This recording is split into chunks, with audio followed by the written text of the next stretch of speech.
So how are we going to do it? Well, first we start off with analyzing what the situation is, okay?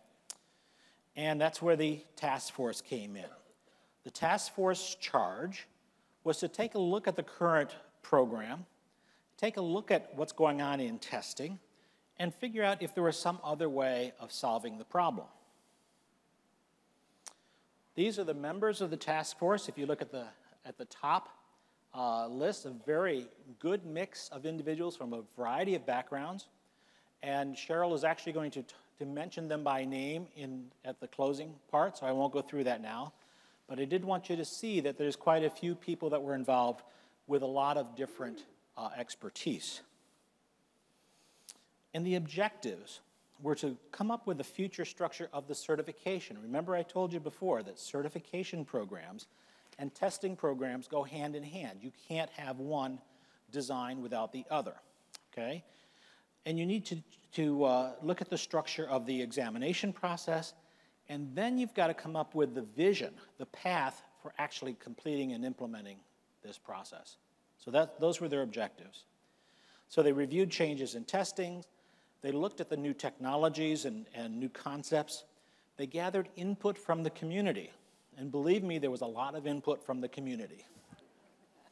Some of it was pretty pointed, which is good. You know, I mean, you have to hear the real feelings of the people in the community. And you have to understand the industry as well.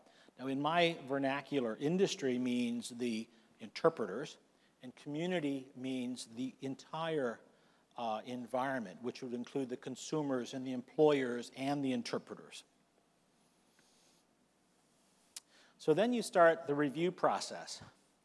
You talk about the changes in the deaf community, how technology is impacting how deaf persons communicate, especially in the last 10 years, how deaf persons are changing themselves, that they're seeking and acquiring higher positions, and those higher positions require different skill sets in the interpreters, and that their skill level, the interpreter's skill level needs to keep up.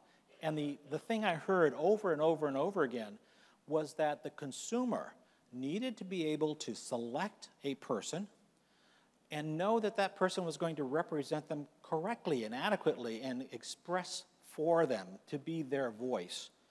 And it's very important that the program that we institute allows them to do that in a responsible and reliable fashion. In other words, they can trust the outcome of the product. So there was also changes in other stakeholders. Interpreters as a group were changing. Interpreters had a particular history of what caused them to come into the profession. Well, now they were coming into the profession for different reasons.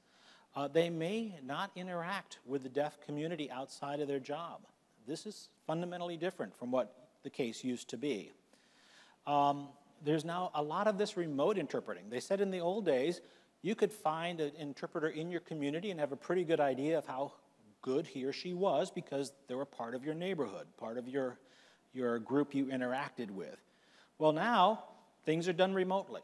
You don't have the opportunity to select someone and interview them well in advance, that these assignments may be picked up a few minutes before the actual interpreting session. So there's this disconnect, if you will. And it's not to say this is good or bad, it's just the way it is. So we have to deal with the reality of whatever that disconnect is. So there are also changes in the world.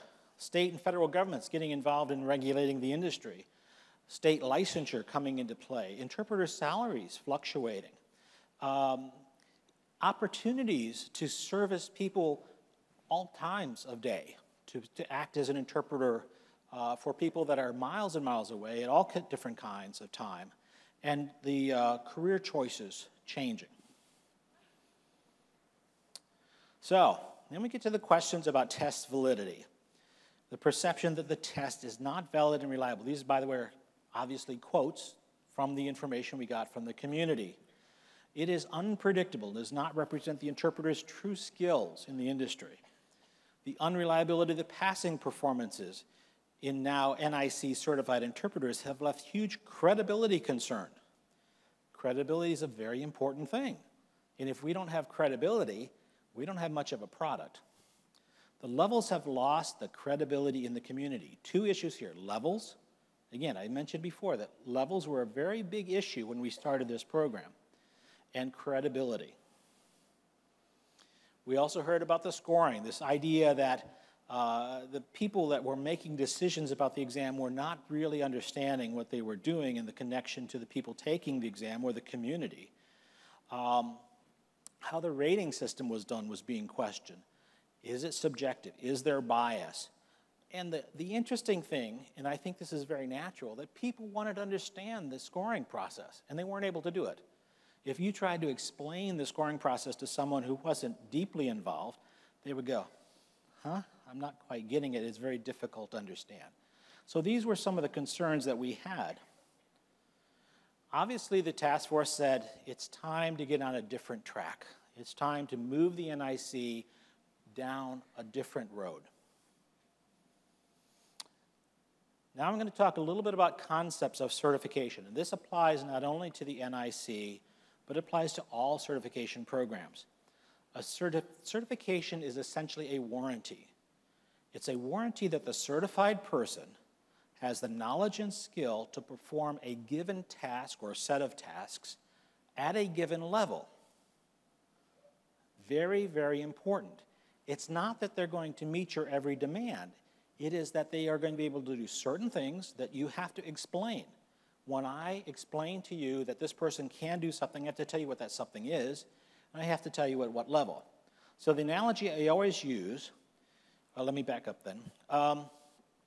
In order for you as a consumer to make a decision, you have to understand what those tasks are, you have to be aware of the level, and you have to have confidence. Here's that word again, confidence, that only qualified people, only the people that can do those jobs at that level have the credential. And here's the way to think about it. My favorite pink toaster. Underwriters Laboratories warrants that every toaster they certify, and you've all seen the UL label, they say that thing will make toast, and you're not going to get shocked if you use it. But they don't warrant that it's going to make perfect toast every time. Okay? Keep that in mind, that their warranty is very clear. It's a safety warranty. It's going to do the job. You're not going to get shocked. But then the marketplace decides whether you buy the $5 toaster or the $500 toaster and the quality of the toast that you make. Certification is RID's warranty that the interpreter can provide services in a situation described and the level defined. One of the things we did in the scoring committee, one of the very first things when we started working on the scoring, is we created a profile of the certified person. What do they look like? What can they do? In what situations and at what level? Okay, what does NIC certification mean? What's the warranty that RID is making when they give out this certification? And of course, you shouldn't be shocked when you use a certified person. Not literally shocked, but you shouldn't be shocked that they don't have the ability that you expect they do, because again, that goes back to confidence and all that good stuff. So you get the analogy, the toaster. Okay, cool. So now we're going to get even more boring. I'm sorry. Concepts of test design. Legal defensibility. Seems odd that we would talk about legal defensibility. But the reality is, if a certification is at all valuable, it's going to affect people's lives. The certificate holder is going to benefit when they achieve certification. Opportunities are going to become available to them that wouldn't be available otherwise.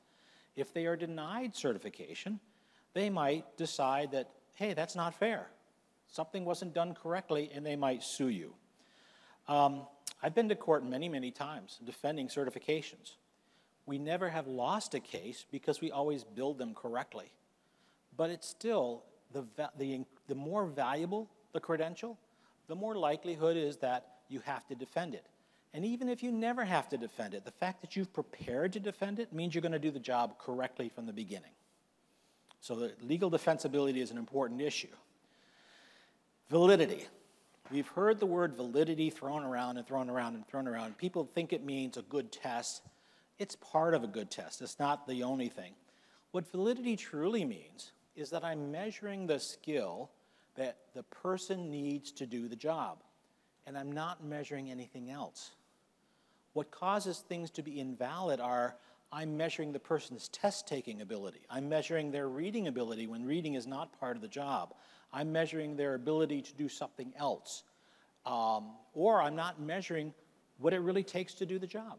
I'm measuring some skills that it took to do the job many years ago or in the future, or things I think you might want to have, but they're not really needed. So that's what validity is. Is it valid? Does it relate to what people do? Reliability is actually a measurement issue that says, if I measure you, do I get the correct answer? Do I get a true read on your level of skill or ability? And if I measured you again and again and again, do I get the same answer? A good test, if I give you a test today and you get a score, and I give you the test a week from now, if you haven't changed, if you haven't gone out and studied harder or whatever, you should get exactly the same score every time you take the test. You shouldn't learn from the test, because then the test would not be reliable. Do you see what I mean? So this is reliability. It means, are we really getting the right results? And to be reliable, if we have different forms of the test, they have to be consistent. They have to be of equal difficulty. They have to have uniform testing conditions. It wouldn't be fair to one candidate to take the test in a very noisy environment and someone else to have a nice quiet environment. And there has to be uniform scoring. Fairness is the third premise. And fairness has two sides. First of all, fairness to the consumer. Can the consumer trust and rely on the results of the test?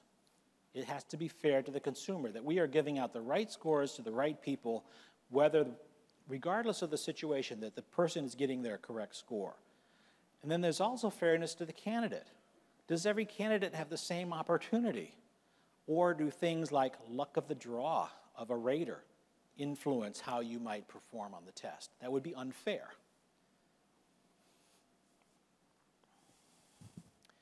So at the end of the day, we have defensible content. If every item in the test, in every criteria in the scoring algorithm, and every knowledge or skill or ability is linked to the actual practice of the profession, then we have closed the circle and we have defensible content and a defensible exam, which is where we started. That's the end of the lesson on testing, but I hope it gave you some idea of the goals and objectives. And it was important for the task force to really start to understand and bring these things into their knowledge base.